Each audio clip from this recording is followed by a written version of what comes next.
Hi guys, it's me Kunal from Bing commerce.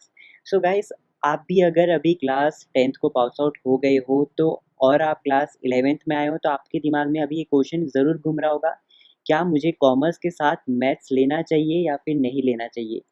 तो guys, ये जो आंसर है ये सिर्फ़ और सिर्फ़ आप ही दे सकते हो, ठीक है? तो ये आप ही पे डिपेंड करता है कि आपको कॉमर्स लेना है या फिर नहीं लेना है। तो आज की इस वीडियो में मैं आपको बहुत सारी ऐसी चीज़ बताऊँगा जिसकी हेल्प से आपको ये पता चल जाएगा कि मुझे क्लास 11th में कॉमर्स के साथ मैथ्स को लेना चाहिए या फिर नहीं लेना चाहिए। तो देखिए, मैं अपने पर्सनल एक्सपीरियंस से बताऊँ तो हमेशा जो स्टूडेंट्स होते हैं उनको बहुत सारे क्वेश्चन्स आते हैं। तो जो मेन क्वेश्चन्स होते हैं वो मैं आपको बता देता हूँ। जनरली उनके क्वेश्चन्स रहते हैं कि अगर मुझे कॉम्पिटिटिव एग्ज़ाम देनी है या फिर मुझे कैट का एग्ज़ाम देना है एमबीए निकालने के लिए या फिर मुझे आईपीएम का एग्ज़ाम देना है, सीए करना है, सीएस करना है, तो क्या इसके लिए मुझे मैथ्स लेना चाहिए या फिर नहीं लेना चाहिए? ठीक? इसके साथ-साथ स्टूडेंट का ये भी क्वेश्चन होता है कि भई जैसे 12th को पास आउट हो जाएँगे तो अंडर ग्रेजुएशन मतलब जो आप करते हो 3 साल की डिग्री, ठीक है? 3 इयर्स की जो डिग्री रहती है बीकॉम या फिर बीबीए तो वैसी टाइप की डिग्री को हम अंडर ग्रेजुएशन कहते हैं। तो उसके लिए क्या हमें मैथ्स लेना चाहिए या फिर नहीं लेना चाहिए? मैथ्स लेने से हमारा मतलब कॉमर्स के साथ मैथ्स लेने में इम्पैक्ट क्या आएगा हमें क्लास 11th या 12th में, ये भी हम डिस्कस करेंगे इस वीडियो में। हम फिर ये भी आपको बताएँगे कि क्यों क्लास 11th का जो मैथ्स है, वो क्लास 10 से पहले जो आप मैथ्स पढ़ते आ रहे थे, उससे क्यों डिफ़रेंस है? मतलब दोनों के बीच में ऐसा क्या डिफ़रेंस है, जो मैथ्स आप क्लास 10 तक पढ़ते आ रहे थे और जो मैथ्स आप क्लास 11th एंड 12th में पढ़ोगे, उसमें क्या डिफ़रेंस है? तो ये भी आपको बताऊँगा। फिर मैं आपको ये भी बताऊँगा कि मैथ्स को लेने के ऐसे क्या एडवांटेज भी आपको मिलेंगे। तो अल्टीमेटली मैं आज आपको बहुत सारी चीज़ बताऊँगा, तो वीडियो को शुरू से लेकर आखिरी तक ज़रूर देखिएगा। आपको बहुत सारी नॉलेज मिलेगी और जैसे ही आप वीडियो को सारी देख लोगे तो उसके बाद आपको आपको अपने आप आंसर मिल जाएगा कि आपको कॉमर्स के साथ मैथ्स लेना चाहिए या फिर नहीं लेना चाहिए। तो चलिए सबसे पहले हम बात करते हैं कि अगर आप कॉम्पिटिटिव एग्ज़ाम फ्यूचर में देना चाहते हो या फिर कैट की एग्ज़ाम देना चाहते हो एमबीए निकालने के लिए, मतलब एमबीए पढ़ने के लिए या फिर आप आईपीएम की एग्ज़ाम या फिर सीए करना चाहते हो या फिर सीएस करना चाहते हो, तो इसके लिए आपको मैथ्स को लेना चाहिए या फिर नहीं लेना चाहिए? तो गाइस इसका आंसर मैं आपको क्लियर कट बताता हूँ। देखो, अगर आप कॉम्पिटिटिव एग्ज़ाम दे रहे हो या फिर कैट दे रहे हो या फिर आईपीएम या फिर सीए एंड सीएस या कुछ भी ऐसे कर रहे हो ना, तो आपको एक चीज़ तो ध्यान में ये रखना है, अगर मैं अभी सीए एंड सीएस की चीज़ को हटा दूँ, ठीक है? अभी के लिए इसको हटा दूँ, तो मैं आपको एक चीज़ बता देता हूँ कि कॉम्पिटिटिव एग्ज़ाम, कैट और फिर आईपीएम के लिए आपको सिर्फ़ और सिर्फ़ मैथ्स पूछता है क्लास 6 और 10 तक की, ठीक? मतलब पूरा 90% आप मान लो 90% मान लो कि जो भी आप कॉम्पिटिटिव एग्ज़ाम फ्यूचर में दोगे, कैट की एग्ज़ाम दोगे, आईपीएम की एग्ज़ाम दोगे, तो उसमें से जो मैथ्स पूछा जाएगा वो सिर्फ़ और सिर्फ़ क्लास 6 से लेकर क्लास 10 तक ही पूछा जाएगा। जैसे आपको याद होगा टाइम एंड वर्क वाले अपन क्वेश्चन करते थे, ठीक है? थोड़े बहुत ट्रिग्नोमेट्री वाले करते थे। तो जो क्लास 6 से लेकर 10 तक की मैथमेटिक्स है वही आती है आपको कॉम्पिटिटिव और कैट या फिर आईपीएम की एग्ज़ाम में। अब गाइस इसके साथ-साथ जो भी ऐसे टाइप के एग्ज़ाम्स आपको देंगे तो वहाँ पे रीज़निंग क्वेश्चन्स आते हैं, इंग्लिश के लिटरेचर, ग्रामर आता है और जनरल नॉलेज वाले क्वेश्चन आते हैं। तो यहाँ पे अगर आपका फ्यूचर की ऐसी प्लानिंग है कि मुझे कॉम्पिटिटिव एग्ज़ाम देना है, कैट देना है या फिर आईपीएम देना है, तो गाइस उसके लिए आपको क्लास 11th और क्लास 12th की जो मैथ्स है उसकी बिल्कुल ज़रूरत नहीं है। और गाइस इवन मैं आपको ये कह रहा हूँ कि गाइस आपको अगर सीए एंड सीएस करने की भी ज़रूरत है तो वहाँ पे गाइस मैथ्स पूछता है। लेकिन गाइस वो जो मैथ्स होता है वो काफ़ी सिंपल मैथ्स होता है, ठीक है? जिसके लिए आपको 11th और 12th में उसको लेने की ज़रूरत नहीं है। और मैं आपको एक चीज़ ये भी बता दूँ कि अगर आप सीए एंड सीएस का कोर्स करोगे क्लास 12th के बाद, तो गाइस जहाँ भी आप कोर्स करोगे, चाहे आप ऑनलाइन कोचिंग लोगे या फिर गाइस आप ऑफलाइन में कोई भी कोचिंग सेंटर जाओगे, ठीक है? तो वहाँ पे आपके कोचिंग सेंटर में आपको ये ज़रूर बताया जाएगा कि सीए एंड सीएस में किस टाइप की बेसिक मैथमेटिक्स आती है।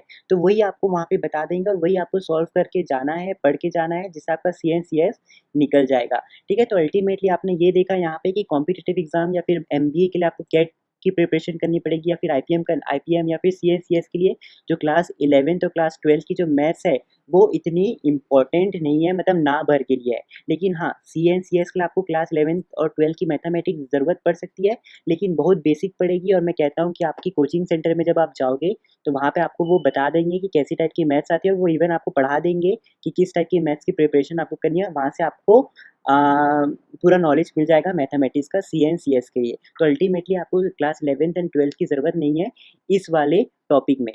अब गाइस हम बात करते हैं, क्या मैथ्स आपके अंडर ग्रेजुएशन के लिए हेल्पफुल होगा कि नहीं? अंडर ग्रेजुएशन मतलब गाइस एक्चुअली बीकॉम या फिर आप कह सकते हो जो बीबीए होता है हम उसको अंडर ग्रेजुएशन कहते हैं, जो 3 साल की डिग्री होती है जैसा कि हमने यहाँ पे बताया है। ठीक, तो इसके लिए क्या आपको मैथ्स की ज़रूरत है कि नहीं? तो गाइस जब हम बात करते हैं अंडर ग्रेजुएशन की, तो गाइस यहाँ पे सिंपल सी मैथमेटिक्स आपसे पूछा जाता है जो कि काफ़ी सिंपल होती है, बहुत सिंपल होती है। ठीक, अब गाइस जो भी बीकॉम और बीबीए करने के लिए जो भी आप कोचिंग सेंटर जाओगे तो वहाँ पे वो जनरली रुपीज़ 1000 से 3000 तक मैक्सिमम लेते हैं कोचिंग सेंटर वाले। ठीक है, और वो कोचिंग सेंटर में आपको पूरा बता देंगे कि किस टाइप की बेसिक मैथमेटिक्स बीकॉम और बीबीए के लिए यहाँ पे पूछी जाती है। तो बस आप उनके टाइप के क्वेश्चन जो आपको कोचिंग सेंटर में करवाएँगे या फिर ऑनलाइन क्लासेस में करवाएँगे, ठीक है? तो आप अगर वही क्वेश्चंस को सॉल्व करके अच्छे से चले जाओगे, थोड़ा बहुत भी बेसिक आपको ये पता होगा तो आप इज़िली यहाँ का मैथ्स जो है वो निकाल सकते हो। तो सेम सिचुएशन में अगर यहाँ पे भी अगर सीए, सीएस भी जोड़ दूँ तो सेम यहाँ पे सिचुएशन है कि बेसिक मैथमेटिक्स ही आपको यहाँ पे पूछा जाएगा और कुछ नहीं। तो इसके लिए आपको क्लास 11th एंड 12th में मैथ्स लेने की ज़रूरत उतनी नहीं है, मतलब ना के बराबर है। अब गाइस हम बढ़ते हैं आगे, अब impact of maths with commerce. तो गाइस आप अगर कॉमर्स के साथ मैथ्स लेते हो तो इससे आपको क्या इम्पैक्ट पड़ेगा, मतलब एक पॉजिटिव इम्पैक्ट आपको देखने को मिलेगा या नेगेटिव इम्पैक्ट मिलेगा, ये हम आपको बताते हैं। देखिए, अगर गाइस आप कॉमर्स के साथ मैथ्स लेते हो तो गाइस आपको बहुत ज़्यादा मेहनत करनी पड़ेगी, ठीक है? आपको बहुत ज़्यादा हार्डर वर्क करना पड़ेगा, बहुत मेहनत करनी पड़ेगी। और मैं गाइस ओवरऑल आपको बताऊँ तो ये हमेशा जब भी कोई भी स्टूडेंट क्लास 11th में कॉमर्स के साथ मैथ्स लेता है तो गाइस उसके ओवरऑल जो परफॉर्मेंस है उसमें एक नेगेटिव इम्पैक्ट देखने को मिलता है। ठीक है? एक नेगेटिव इम्पैक्ट यहाँ पे देखने को मिलता है। अब you may have to sacrifice other subject. Guys इसका मतलब क्या है? देखो, अगर मैं आपको एक बेसिक सा चीज़ बताऊँ तो गाइस मैथ्स अगर आप लेते हो, ठीक? तो ये चीज़ आप याद रखना कि अगर आप मैथ्स लोगे तो आपको कहीं न कहीं अकाउंट्स भी पढ़ना है, इकोनॉमिक्स भी पढ़ना है, बिज़नेस भी पढ़ना है और इंग्लिश भी पढ़ना है। तो गाइस ये देखा गया है कि जब भी कोई भी स्टूडेंट जब कॉमर्स के साथ मैथ्स लेता है ना तो वो मैथ्स में फ़ोकस तो डालता है जिसके कारण वो कहीं न कहीं ये सारे सब्जेक्ट्स में क्या करता है, कॉम्प्रोमाइज़ कर देता है। वो अगर मान लो कि वो मैथ्स और अकाउंट्स अच्छे से पढ़ रहा है तो वो मेबी इकोनॉमिक्स और बिज़नेस पे उतना फ़ोकस नहीं कर पाता। अगर वो मैथ्स और इकोनॉमिक्स को अच्छे से करता है तो वो जनरली अकाउंट्स और बिज़नेस में फ़ोकस नहीं कर पाता। अगर उसकी मैथ्स और बिज़नेस स्टडीज़ अच्छी है तो वो कहीं न कहीं अकाउंट्स और इकोनॉमिक्स में फ़ोकस नहीं कर पाता। तो अल्टीमेटली होता क्या है, आपका जो ओवरऑल परफ़ॉर्मेंस है, जो ओवरऑल स्कोर है वो गिर जाता है जब आप मैथ्स के साथ कॉमर्स लेते हो। और गाइज़ अगर आप मैथ्स नहीं लेते हो कॉमर्स के साथ तो गाइज़ आप ईज़िली अकाउंट्स, इकोनॉमिक्स, बिज़नेस और इंग्लिश आराम से पूरा पढ़ सकते हो और एकदम अच्छा मार्क्स स्कोर्स कर सकते हो और आपकी परफ़ॉर्मेंस भी जो ओवरऑल होगी वो काफ़ी अच्छी होगी। ठीक है, तो मैं यहाँ पे थर्ड पॉइंट में यही बताना चाह रहा हूँ कि अगर आप मैथ्स लेते हो तो कहीं न कहीं आपको अदर सब्जेक्ट्स में, कॉमर्स के अदर सब्जेक्ट्स में आपको सैक्रिफ़ाइस करना पड़ेगा। क्योंकि ये पॉसिबल नहीं होता है कि मैथ्स के साथ आप अकाउंट्स भी पढ़ लो, इको भी पढ़ लो, बिज़नेस भी पढ़ लो, इंग्लिश भी पढ़ लो। आपको बहुत ज़्यादा मेहनत करनी पड़ेगी और उतनी मेहनत के लिए आपको टाइम नहीं बचेगा और गाइस एकदम स्पेशल दिमाग होना चाहिए। ठीक है, तो एक बहुत नेगेटिव इम्पैक्ट पड़ जाता है आपके ओवरऑल परफ़ॉर्मेंस में जब आप मैथ्स के साथ कॉमर्स, मतलब कॉमर्स के साथ जब आप मैथ्स लेते हो तो। अब गाइस हम यहाँ पे देखते हैं कि क्या डिफ़रेंस है क्लास 10 तक की मैथ्स का और क्लास 11th और 12th की मैथ्स में। तो गाइस काफ़ी सिंपल सा डिफ़रेंस है जो हमने यहाँ पे बताया कि जो क्लास 10 तक की जो मैथ्स होती है ना गाइस वो काफ़ी लॉजिकल होती है। ठीक, काफ़ी लॉजिकल होती है, हमें समझ में आती है, लेकिन क्लास 11th और 12th की मैथ्स थोड़ी-सी अनलॉजिकल होती है। अब गाइस यहाँ पे आपको ये देखने को मिलेगा कि गाइस क्लास 10 तक की मैथ्स में बहुत कम फ़ॉर्मूला आपको याद करना पड़ता है और उसके हिसाब से आप फ़ॉर्मूला डाल के आप सॉल्यूशन को निकाल लेते हो। लेकिन क्लास 11-12 में गाइस आपको क्या करना पड़ेगा और बहुत ज़्यादा फ़ॉर्मूला रटना पड़ेगा। जो क्लास 10 तक आपने ट्रिग्नोमेट्री में फ़ॉर्मूला रटा था, उससे भी ज़्यादा फ़ॉर्मूला आपको क्लास 11th और 12th में रटना पड़ेगा, उसके हिसाब से आपका मैथ्स का एग्ज़ाम क्लियर होगा। अब गाइस यहाँ 10th क्लास 10 तक होता क्या था, आपको प्रैक्टिकल नॉलेज ज़्यादा मिलती थी मैथ्स में, लेकिन क्लास 11th या 12th में गाइस यहाँ पे प्रैक्टिकल बहुत कम हो जाता है, ठीक? और थ्योरी बहुत ज़्यादा बढ़ जाती है, मतलब रटने वाला काम बहुत ज़्यादा बढ़ जाता है मैथ्स में भी। और क्लास 10 तक के लिए थ्योरी कम थी और प्रैक्टिकल ज़्यादा था, लेकिन क्लास 11-12 में पूरा ऑपोज़िट हो जाता है, प्रैक्टिकल कम होता है, थ्योरी ज़्यादा होती है। तो ये सबसे बड़ा अंतर आपको मिलता है क्लास 10 तक की मैथ्स का और क्लास 11th और 12th की मैथ्स में। अब गाइस ठीक है, हम तो अभी आपको बता दिए कि भई क्या-क्या फ़ायदे आपको मिलेंगे जनरली अगर आप मैथ्स नहीं लेते हो तो। लेकिन गाइस मैथ्स लेने के कुछ ज़्यादा पॉज़िटिव एडवांटेजेस भी आपको देखने को मिलते हैं। जैसे फॉर एग्ज़ाम्पल मैं फर्स्ट पॉइंट बताऊँ, परस्यू फॉर मैथ्स एक्सपर्टाइज़। अगर गाइस देखो, आप कॉमर्स तभी लेना जब आपको मैथ्स में एक्सपर्टाइज़ गेन करनी हो, मतलब मैथ्स में आपको अगर स्पेशलाइज़ेशन गेन करनी हो, तभी आप क्या करना, कॉमर्स के साथ मैथ्स को लेना, वरना मत लेना। अब गाइस यहाँ पे और एक चीज़ जो मुझे आपको बतानी है कि जब आप गाइस कॉमर्स के साथ मैथ्स लेते हो तो जैसे ही गाइस आप कॉलेज के लिए जाते हो तो कॉलेज में आपको स्पेशल प्रेफ़रेंस मिला जाता है। प्रेफ़रेंस मतलब एडवांटेज, मतलब आपको एक अलग अच्छे नज़रिए से देखा जाता है कॉलेज में जब आप कॉमर्स के साथ मैथ्स लेते हो तो।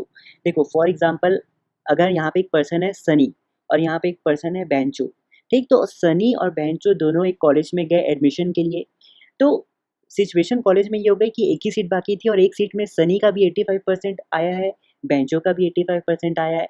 लेकिन अब कॉलेज के लिए दिक्कत हो गई है क्योंकि भई दोनों का परसेंटेज तो सेम है। तो कॉलेज वाले क्या करते हैं उसके बाद वो देखते हैं कि जो बंदा मैथ्स लेता है और जो बंदा मैथ्स नहीं लेता। तो अगर मान लो कि बेंचो मैथ्स वाला है और सनी जो है ये मैथ्स नहीं लेता है, मतलब कॉमर्स के साथ इसने मैथ्स को नहीं लिया था। तो गाइस कॉलेज वाले क्या करेंगे, इसको रिजेक्ट कर देंगे और बेंचो को ले लेंगे। तो एक तरीके से कॉलेज में प्रेफ़रेंस दिया जाता है एडमिशन के समय कि अगर आप कॉमर्स के साथ मैथ्स लेते हो तो आपको थोड़ा-सा ईज़ी पड़ जाता है कोई भी कॉलेज में एडमिशन के लिए। अब गाइस और एक चीज़ मुझे आपको बतानी है कि अगर आप बीकॉम हॉनर्स या फिर बीबीए हॉनर्स करते हो, ठीक है? तो इसके लिए गाइस आपको श्योरली मैथ्स को लेना पड़ेगा क्योंकि जो भी बीकॉम हॉनर्स कॉलेज प्रोवाइड करती है या बीबीए हॉनर्स कॉलेज प्रोवाइड करती है, तो वो चाहती है कि जो भी क्लास 11th और 12th में कॉमर्स के साथ मैथ्स लिया है, उन्हीं को बीकॉम हॉनर्स और बीबीए हॉनर्स में एंट्रेंस मिलेगी, वरना नहीं मिलेगी।